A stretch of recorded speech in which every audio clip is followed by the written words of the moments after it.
and welcome to another episode of Too Weird Didn't Watch, the show where we make fun of movies that we have not seen based on nothing but their weird descriptions. I'm Brantley. And I'm Albert, and I am taking us down a series rabbit hole today.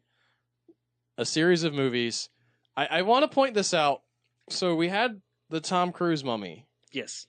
That was trying to start off a new series of films. Yeah, that was very much putting all your eggs in one basket. Yes. Straight up labeling it the Dark Universe, maybe not the best call. Yeah, that's like the first thing they show you. The first movie is like the Dark Universe. It's going to be one of these. We're doing this. Like, just screaming at you're gonna watch a bunch of these, and we're laying some groundwork, and this movie's probably not gonna be very good because... It'd be like if Iron Man started off with Nick Fury and be like, there's other superheroes. Now watch this one. Yes. I mean, to be fair, it's not Russell Crowe, like, laughing at the camera about how there's gonna be 800 more, but... Anyway, so that ironically crashed and burned. However, there's another Mummy series that has been going on longer. Yeah, it started with Boris Karloff. It was in, I want to say 35. Not that one. That one did last pretty long, too, though. I'm constantly... I was going to say...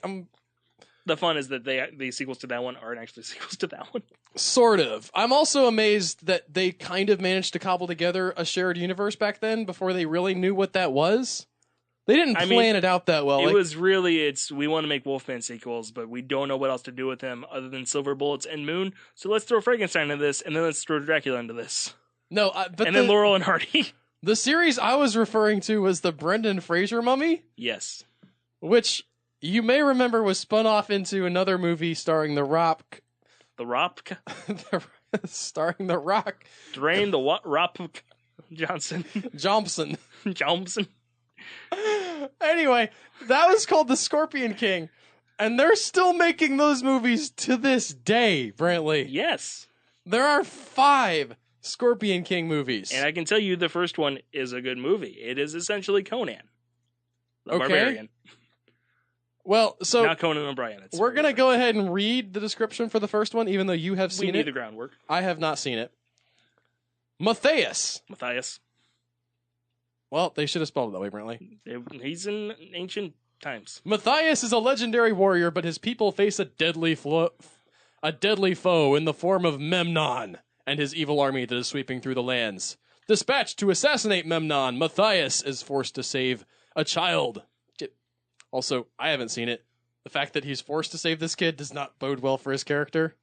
No, if I have to. The kid, robbed from him earlier, and then he gets caught for robbing, and he's got his arrow trained on the dude, but they're also about to cut the kid's hand off for stealing, and he's like, and shoots the dude about to cut off the kid's hand. Fair enough. See, this is the problem when one of us has seen the movie, the other was like, I know we like to joke, but that's not how it goes, man. Especially me. Fleeing the city, he kidnaps Memnon's sorcerer Cassandra, who he is also meant to kill, and heads into the desert. Deep in the Valley of the Dead, he intends to use Cassandra to draw Memnon out of the safety of his loyal city and into the desert, where he will be more vulnerable and easy to kill. So that's the first movie. Also, at one point, he gets shot with an arrow covered in scorpion venom. Yeah? And as he's, surviving, somebody says, if he lives, he'll have the blood of scorpions in his veins forever, which is why it's called the Scorpion King. Okay. Also, that plan doesn't work. At all. Next up, The Scorpion King, Rise of a Warrior. Have you seen this one? Nope. Okay. This is the prequel to that one, I think. Yes. So, now to be fair, the second Mummy movie, Mummy Returns, we're introduced to the Scorpion King. Which is not the one from the Scorpion King, yes. But they're both played by The Rock. Yes. So they're like, we've got the Scorpion King in the Mummy Returns.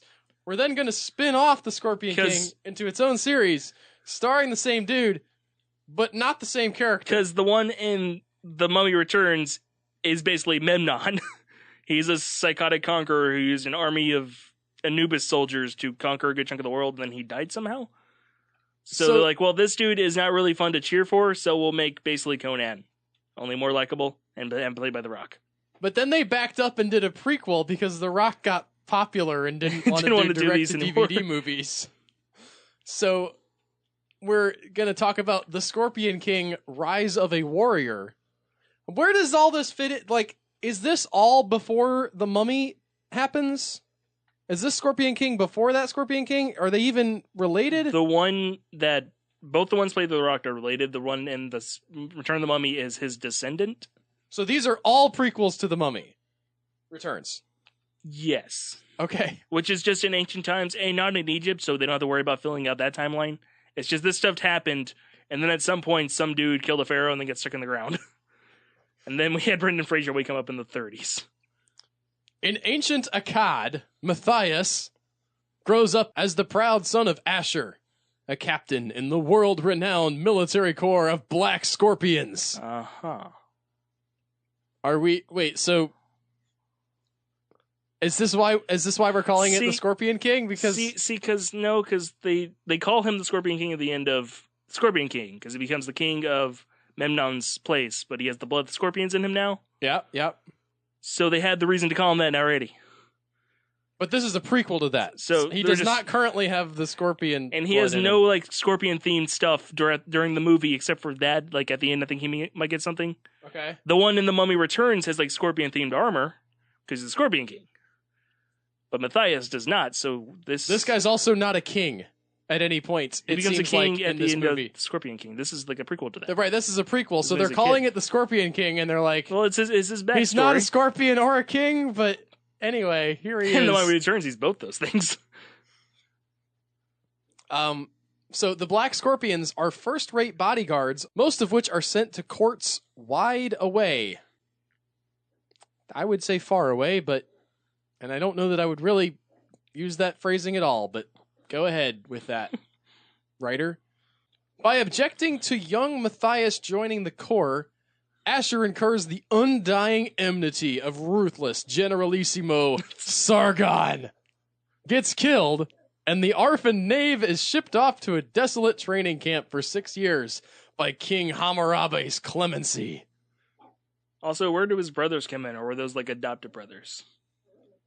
Are there brothers? Yeah, in the Scorpion King at the beginning, he has two brothers who are killed by Memnon's people, which is why he's like obsessed with killing them. I don't see them in here. So I guess they could be adopted because maybe they're in the camp together. Yeah, they don't really have a big implant in the plot. Other than now I have a reason to do the job other than I'm getting paid. This guy has like worse luck than John Wick. If you think about it, like in the main movie, like he's mad about losing his brothers, and this one his dad gets killed. I also the fact that they call this guy Sargon the Generalissimo. That's pretty great, yeah. Is just weird. Like that's a Hispanic thing, right? That's how I've heard it. Yes. Okay, just checking. So, now he's being sent to King Hammurabi. Well, Hammurabi. So he's shipped off to a desolate training camp, which sounds bad. But then it says that happened because of Hammurabi's clemency, which clemency means like mercy. Maybe he was about to be killed and was like, no, make him a soldier instead. Again, they're just really making the Scorpion King Conan. Okay. When he returns as a Black Scorpio, I don't know if that's correct or if it should be Black Scorpion, but I'm just reading what it says. Sargon has bloodily seized the throne and demands cruel proof of blind loyalty. So maybe his brothers weren't sent, and he's like, prove your loyalty by killing them. And he's like, nah, man. Matthias refuses, becoming a chaste hero. Not chaste like he doesn't have sex with people. I've seen like the Scorpion King. Getting chased around.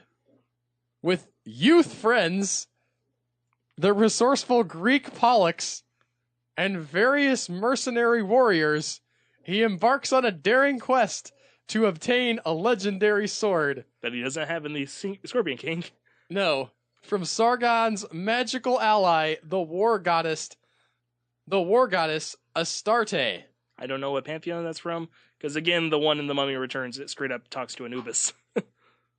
Yeah, is she a literal goddess? Oh, she's a Greek goddess. Okay, then he's telling the Greek dude. Middle Eastern. Oh, she's the Hellenized form of Astaroth. A form of Ishtar. Okay. She was Matic Ishtar. She was a. Is this fertility goddess? Connected with fertility, sexuality, and war. I guess with the war, Probably fits in. She's probably like all hot, and he's like, "Hey, what's up? Why don't you help me out?" She's like, "You're hot. I will." So that's the end of the description of Scorpion King: Rise of a Warrior. So then he goes on to become the Scorpion King. I guess. I also want to point out, old friend of the show, KGF Vissers, wrote that description. I see that. I haven't seen anything from KGF Vissers in a while, and I'm really happy that they're popping back up again. Next up, we have The Scorpion King 3, Battle for Redemption. See, I like that the Scorpion King Rise of the Warrior doesn't have a 2, because now that doesn't bother my ADD or my OCD. Because you still put them in like chronological order, and this is still 3. I think sometimes they drop the numbers. I'm going to read numbers in all of these, but in some of the, like, for instance, the Scorpion King, the last one, I think it's just called Scorpion King Book of Souls, but I've written it down as 5. Matthias's sorceress queen is killed by a pest, which ravaged his kingdom until it fell. So locust swarms? I guess. So is the sorceress queen, are we going to assume that that's Astarte? No, that's the girl from the first movie, because Cassandra, because they do get married, she becomes his queen at the end of the movie. Okay. So she's killed by bugs or rats.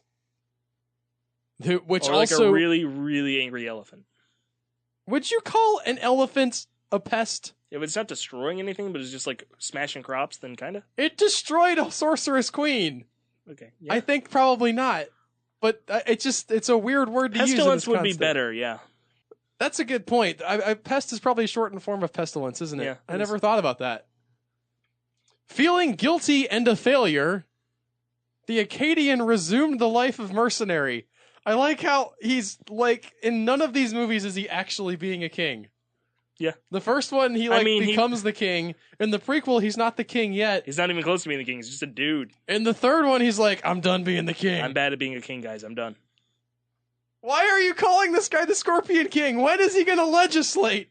He's hired by Horus, king of the now dominant Near Eastern kingdom, to help out defend the palace of Hindu king Ramusan, guardian of the Book of the Dead. Now, I want to point out, this is not Scorpion King Book of the Dead. There is Scorpion King Book of Souls. Yeah, but the Book of the Dead This is Scorpion King Battle of Redemption. The Book of the Dead and the Book of the Life, or the Book of the Living, are big plot points in the first Mummy movie. I had not remembered that, apparently. Decent movie, though. And one of them has a cameo in the Tom Cruise Mummy. The female character hits it in the face with him. That's the only, and then the camera like sits on that for a second and then just moves on with its life. Yep. So the Hindu king Ramusan, guardian of the Book of the Dead, the last ally barring the bid for Horus's throne by his rogue brother Talus. Also, why does this dude have the same name as an Egyptian god? Well, they are in Egypt. Maybe this is like literal horse. Well, no, I was gonna say maybe this is like people in Latin America named Jesus. Fair enough. Maybe they've just like, Horus is cool. Well, we'll name our babies Horus. He was basically Egyptian Jesus, so yeah. Yeah. Okay, the rogue brother Talus, whose raids in the Far East yielded the largest army ever. All right. I don't like the way this sentence is structured. Like, we should have gotten the fact that there was a brother who was threatening Horus up front, and then, like, hey, we're sending... I know this is just, like, nitpicky English stuff, but the way this is laid out, they're like, okay, so he's sending him over here, and this guy, he's this other king, and he's a guardian of the Book of the Dead, and by the way, he's the last guy holding off Horus's brother, who has the largest army ever. Like, you need to start with the largest army ever. Yeah. That's the important information there, and then, like, get to, and he's being held back by this dude. Matthias is instructed to team up with simpleton Teutonic giant Olaf. So the Teutons are interesting in history. They're like these people that invaded the Romans. Okay. And they were just, they were described in, like, apocalyptic terminology. They just showed up. I think to this day, we're not really sure where they came from. I could be mixing them up with some other people, but... Like the Sea Peoples in Greece? Yes. They're just, like, from somewhere kind of above Rome, in Europe-ish area. Mm-hmm. They're, like, uber Vikings, and they're supposed to be super tall, and I think they fight naked, and they were just, like, horrifying to the Romans, because the Romans are all about civility and, like, strategy and tactics, and these guys just come in... and they're ruthless and frenzied and wild men that seem almost like animals to the Romans, at least in the way they wrote about them. So it's cool to actually take that and turn them into literal giants, even though they weren't quite like that. Right. Ramusan can't pay them the promised gold, but offers the hand of his daughter Silda, whose portrait shows a priceless medallion. I mean, Matthias, he just lost his wife, so he's not looking for a girl, but he's like, hey, I can get paid. I'm a mercenary. I'm confused. So, all right, so he's I can't like, pay you, but you can marry my wife, because he is technically a king. No, I get that. So he has his daughter. My daughter, sorry. He's like, you can marry my daughter if you do this. Here's a picture of her. And they're like, she's got that cool medallion. I mean, Olaf is probably like pretty late, and he's just like, oh, money. And also, so they're going to marry her to get the medallion off of her. And then, that's all they're interested in? Is that what we're positing? Is that what we're putting forward here? The fact that he doesn't show his daughter implies that she's somewhere else possibly held by Talos. Fair enough. It's weird that he's like, you can marry my daughter, and here's a picture of her. I mean, unless he doesn't actually have a daughter, it's just like, please buy it, please buy it, please buy it. Well, the next sentence says, believe this. Their fight is complicated by the mysterious Cobra, hired by Talos, who captured the princess. Oh, okay. So they pair pretends to enter Talos's service. Okay. But finds out about an even more devious deception. While Talos captures the book and is thus able to conjure the warrior ghosts. I mean, yeah, that's how the book works, but what? Also written by KGF Vissers. Whose English kind of fell apart on this one, but what? I mean, his or her English pretty did bad on the last one, too. But they're writing 20,000 I understand. IMDb they probably don't have time descriptions. to proofread everything. So, but, okay. So, let me piece this together. Dude, Matthias was hired to kill Dude, Talos. Right? By Talos' brother. Mm-hmm. And to guard other king who has the Book of the Dead, who's the only one between him and his brother who's coming to invade. Yes. And then that guy was supposed to pay Matthias, who's like, turns out kind of broke, but I have a hot daughter you can marry. And Matthias is like, I like her necklace. But then Talos had hired the mysterious other Cobra dude to kidnap said daughter, probably because awesome necklace. Or to get the book for, Well, there's an even more devious deception, which is not detailed here. It's just, something happens, and then Talos is in the background waltzing off with the Book of the Dead. It sounds like the devious deception is that he actually wants the Book of the Dead to have an army of ghost people, and that the whole, I'm going after my brother's kingdom was just kind of whatever. Well, if he had the army of ghost people, he would definitely be able to get any kingdom. Yeah, because now he can summon all the ghosts that died in the kingdom. This is a confusing series, Brentley. Yeah. And there's a lot of intermediaries. That's the problem. It's like this guy's hiring this other guy to do this thing for him, and then he's going after this guy who's holding back the other guy who hired somebody else to... it doesn't need to be that complicated. Just have some... I mean, I realize that they already killed his dad. I love from Matthias' point of view, he's just like, I didn't want to be king because it was complicated, guys.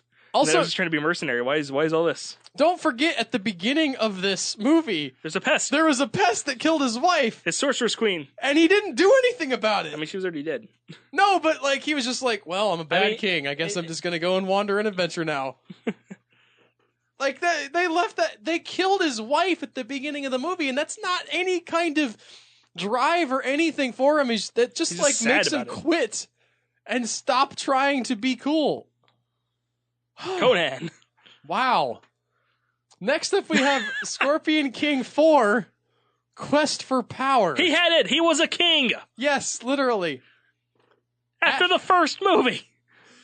After the king of Norvania is assassinated, the legendary, that's debatable, Scorpion King Matthias is framed for the crime. Presumably by this point he had defeated an army of ghosts and defeated Memnon, who was said to be immortal and stuff like that. He also let his wife die because of pests, though, Brentley, so... Darn cockroaches. Yeah. Also, Norvania, not a real place, apparently. Just Googled that. The legendary Scorpion King Matthias is framed for the crime and must fight off an entire kingdom of soldiers. This is a setup. Okay? See, we don't need I'm waiting for the 13 other subplots and cross-betweens. No, it's just him against all comers. This is John Wick 3. He's just got to fight everybody off. Nah. See, the army is actually from a different kingdom that was hired by this guy to kill Matthias, but Matthias actually worked for this guy. And is actually brother-in-law to this other guy whose army is in there, but then he's like, oh no, that's my brother-in-law, so now the armies are fighting each other, and then some witch happens or something. Now Matthias and his only remaining allies, a mysterious woman and her unconventional father, are the last hope to stop the evil heir to the throne on his quest for an ancient and almighty mystical power. Is it that sword he found in the prequel? Also, her unconventional father could be a god with this series, or it could be just like a satyr. I know that the listeners can't see anything related to this movie, apparently, without Googling it themselves. Right. But the main thing that jumped out to me about this movie is the cast. So it has Lou Ferrigno. Right. I guess is one of the bad guys. He's not the only wrestler, though. Mm-hmm. There's a wrestler named Roy Big Country Nelson. Yep. Who plays a character in this. And he's got a mullet. And it's not like a small mullet. Mm-hmm. It's like a wildly giant cartoon mullet. Yeah. On a real man. And that man is... I mean, that real man in ancient Egypt is a wrestler. So. No, I get that. But it's great because if you look at the cover of this movie, it's all the same setup for all the other Scorpion King movies, but it's Lou Ferrigno and Mullet Man Big Country Nelson. I can't imagine but that he does in fact have a southern accent in this movie about ancient Egypt. And I gotta see that. I don't need to see any of the other ones, but I need to see Roy Big Country Nelson in an ancient Egypt setting. Please. You also have Royce Gracie and Don Wilson, if anybody cares about that. Wrestling fans probably do. Yes. Finally, and released just this most recently wrapped up year, Brentley, the series still going strong, Scorpion King 5, Book of Souls. Which is not the Book of the Dead. Or the Book of the Living, I guess? In ancient Egypt. Book. Yeah. The Book of the Only Mostly Dead. In ancient Egypt, before the time of the pharaohs, King Memtep made a covenant with Anubis, lord of the underworld, to create a cursed sword, so powerful that whosoever possessed it could rule the world. Anubis is just tied into all these dudes trying to become immortal god people. With magic swords? Is this a different magic sword than the other magic sword? I mean, maybe, but you got this dude, you got the Scorpion King and the Mummy Returns, and then you have Imhotep and the Mummy Returns. And he's just like, maybe one of them will take over the world. We'll see how this goes. The sword was fueled by taking souls of those its enemies. The sword itself was forged in the fires of hell by Anubis. I don't think he took a day trip. Maybe he just took a day trip to Christian hell. Yes. Hey Satan, what's going on? I gotta forge magic sword. I gotta forge a sword real quick. All right, Anubis, you good for poker later? Yeah, Hades will be there. It's not made. Don't invite Loki this time. He cheats.